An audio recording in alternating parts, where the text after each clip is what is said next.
시간 함께 보실 하나님의 말씀은 스바냐 3장 1절부터 8절까지의 말씀, 우리 한 절씩 교도하여 읽도록 하겠습니다. 폐역하고 더러운 곳, 포악한 그 성읍이 화 있을진저, 그가 명령을 듣지 아니하며 교훈을 받지 아니하며 여호와를 의뢰하지 아니하며 자기 하나님에게 가까이 나아가지 아니하였도다. 그 가운데에 방백들은 부르짖는 사자요, 그의 재판장들은 이튿날까지 남겨두는 것이 없는 저녁 일이요 간사한 사람이요, 그의 제사장들은 성소를 더럽히고 율법을 범하였도다. 그 가운데에 계시는 여호와는 의로우사 불의를 행하지 아니하시고 아침마다 빠짐없이 자기의 공의를 비추시거늘 불의한 자는 수치를 알지 못하는도다. 내가 여러 나라를 끊어버렸으므로 그들의 망대가 파괴되었고 내가 그들의 거리를 비게 하여 지나는 자가 없게 하였으므로 그들의 모든 성읍이 황폐하며 사람이 없으며 거주할 자가 없게 되었느니라. 내가 이르기를 너는 오직 나를 경외하고 교훈을 받으라. 그리하면 내가 형벌을 내리기로 정하기는 하였지만 너의 거처가 끊어지지 아니하리라 하였으나 그들이 부지런히 그들의 모든 행위를 더럽게 하였느니라. 내가 여호와가 말하노라. 그러므로 내가 일어나 벌할 날까지 너희는 나를 기다리라. 내가 뜻을 정하고 나의 분노와 모든 진노를 쏟으려고 여러 나라를 소집하며 왕국을 모으리라. 온 땅이 나의 질투의 불에 소멸되리라. 아멘. 어제 우리는 이 스바냐서 2장의 말씀을 통해서 이스라엘 주변에 있는 그 열방을 향한 하나님의 심판의 메시지를 살펴보았고, 또 그들이 누리고 있던 평안이 하나님의 백성에게 주어지게 하신다라는 그런 하나님의 그 신실한 약속의 말씀을 우리가 살펴보았습니다. 그리고 오늘 우리가 읽은 이 본문의 말씀은 이제 이방 나라에서 다시 이스라엘로 그 대상이 이제 바뀌게 되는데요. 1절의 말씀을 보시면 폐역하고 더러운 곳, 포악한 그 성읍이 화 있을진저 이렇게 나옵니다. 여기에 나오는 그 성읍이 바로 예루살렘입니다. 예루살렘을 향하여 폐역하고 더럽고 포악한 성이다. 성경이 고발하고 있는 것이죠. 참 가슴 아픈 상황이지 않습니까? 예루살렘은 어떤 곳이어야 합니까? 평안의 도시여야 합니다. 또 예배의 초소가 있고 하나님의 임재가 있는 곳이 바로 이 예루살렘이어야 합니다. 그리고 그 예배를 통하여서 저 회복이 있고 기쁨이 있는 곳이어야 하는데, 그런데 지금 그 땅의 실정은 그 이름조차 부르기 민망할 만큼 죄악이 가득한 곳이 되어버린 것입니다. 폐역한 성읍이다. 하나님의 말씀에 반역을 하는 겁니다. 말씀에 순종하고 따르고 말씀의 은혜를 누려야 할 이 성읍이 말씀에 반역을 하고 있는 것이죠.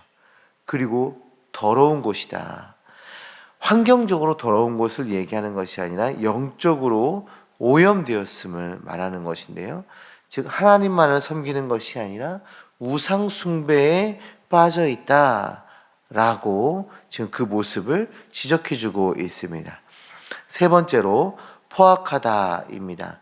이것은 사람들 간에 서로 사랑과 은혜와 긍휼을 베푸는 시대가 아니라 서로가 폭력을 행하고 약탈하는 힘의 원리가 지배되고 있는 그런 시대가 되었다라는 것을 말해주고 있는 것이죠. 예루살렘의 이 세 가지의 문제는 뿌리 깊게 자리 잡고 있었던 것입니다. 그리고 그 이어지는 말씀, 2절 이하의 말씀에서 이 세 가지에 대해서 구체적으로 설명해 주고 있는데요. 2절 말씀을 한번 보도록 하겠습니다. 그가 명령을 듣지 아니하며 교훈을 받지 아니하며 여호와를 의뢰하지 아니하며 자기 하나님께 가까이 나아가지 아니하였도다. 명령을 듣지 않고 교훈을 받지 않는다. 하나님의 말씀을 받아들이지 않는 것을 2절에서 지금 고발해 주고 있죠. 성도님들, 우리는 하나님의 말씀으로 시작된 자들입니다. 그리고 하나님의 말씀으로 살아가는 자들이에요.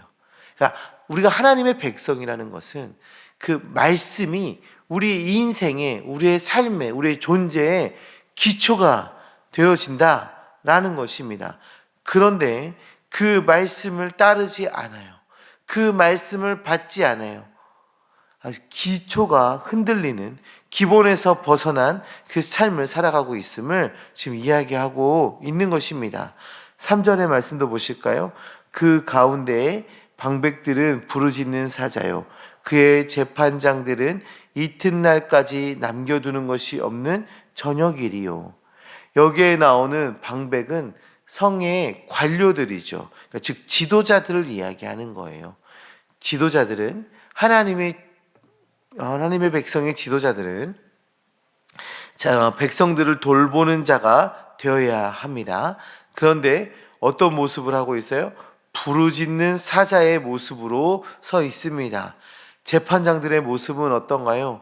늑대들처럼 약탈하고 자신의 이익을 채우는데 급급한 모습으로 나아가고 있습니다.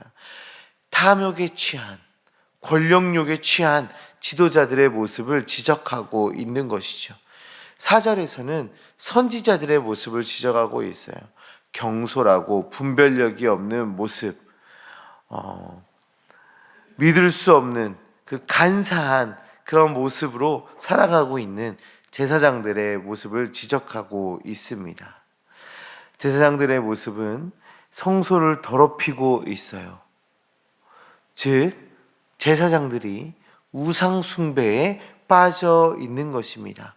우상 숭배의 주역이 제사장들이 되어버린 것입니다.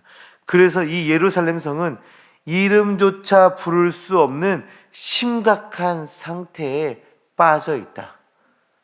이름조차 부르기 민망한 그런 상황에 빠져 있는 것이다. 성경이 고발하고 있는 것이죠. 성도님들, 우리의 삶을 돌아보았으면 좋겠습니다. 혹시 우리의 삶에 하나님의 말씀이 부재되어 있는지 돌아보셨으면 좋겠습니다. 내 삶에 하나님의 말씀에 순종하는 삶이 있는가? 하나님의 말씀의 기준에 따라 살아가는 우리의 삶이 있는지 돌아보셨으면 좋겠습니다. 또한 사랑과 긍휼과 은혜가 아니라 탐욕에 취해 있지 않은지 우리의 삶을 돌아보셨으면 좋겠습니다. 또한 하나님만을 예배하는 예배자로 살아가고 있는지, 혹시 내 속에 우상은 있지 않는지 돌아보시는 시간이 되시길 바랍니다. 나 자신뿐만 아니라 우리 가정에, 우리의 직장에, 또 우리나라에 하나님의 말씀과 그리스도의 마음과 온전한 예배가 가득하길 기도하는 주님의 자녀들 되시기를 소망합니다. 예루살렘 성이 우리가 보기에는 절망적이고 이제 희망이 없는 그런 성읍처럼 보입니다. 그런데 오늘 말씀을 보면 그 안에도 여전히 희망의 불씨가 살아 있습니다. 5절의 말씀 보시면 그 가운데에 계시는 여호와, 그 가운데에 계시는 여호와. 비록 예루살렘이 죄에 물들었지만 하나님께서는 여전히 그곳에 계십니다. 주님이 그곳에 계신다. 그럼 무엇입니까? 지금 회개할 기회가 있다라는 것 아니겠습니까? 회개해야 할 때가 지금인 것 아니겠습니까? 하나님께서는 여전히 함께 하시고 공의를 베풀고 계시지만 그들의 반응은 수치를 모르는 자의 모습으로 살아가고 있었던 것입니다. 성도님들, 하나님께서는 언제나 우리가 돌아오기를 원하고 계십니다. 그 모습으로 여전히 우리를 기다리고 계십니다. 끊임없이 반복되는 죄악 가운데에서도 회개하고 돌아오기를, 하나님만을 경외하는 삶을 살아가기를 바라고 계신 것입니다. 사랑하는 성도님들, 하나님을 경외하는 주님의 백성들 되시기를 소망합니다. 하나님의 말씀을 받아 순종하는 주님의 자녀 되시길 바라고, 그 하나님의 마음을 드러내며 또 하나님을 높이는 주님의 자녀들 되시기를 소망합니다. 그럼에도 불구하고 사랑하시는 그 하나님의 사랑을 바라보며 매일매일 한 걸음 더 한 걸음 더 주님 앞에 가까이 나아가는 주님의 자녀들로 살아가시기를 주님의 이름으로 축원합니다. 기도하시겠습니다. 하나님 아버지, 감사합니다. 하나님의 말씀을 멀리하고 내 생각대로 교만한 모습으로 살아가는 우리를 끝까지 기다려주시는 하나님,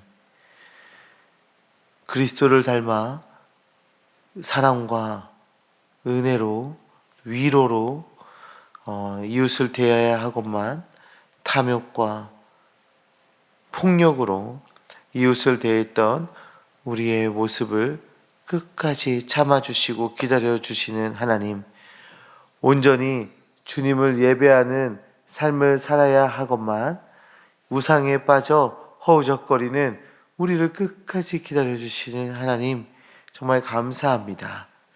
이 시간에 우리의 연약함을 주님 앞에 내려놓고 회개하며 나아가오니 우리를 받아 주시옵소서. 우리를 용서하여 주시옵소서.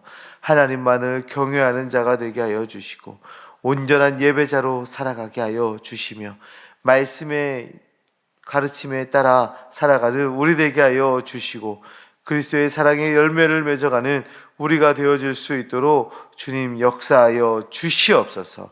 그래서 우리 개인의 삶이, 우리의 가정이, 우리의 직장과 사업장이, 우리의 삶의 터전이, 또 이 나라가 하나님의 나라가 되고 하나님의 사업장이 되고 하나님의 가정이 되고 하나님의 백성의 삶을 살아내는 우리 될 수 있도록 주님 역사하여 주시옵소서. 큰 은혜로, 큰 사랑으로 우리 함께 하심을 믿습니다. 예수 그리스도의 이름으로 기도합니다. 아멘.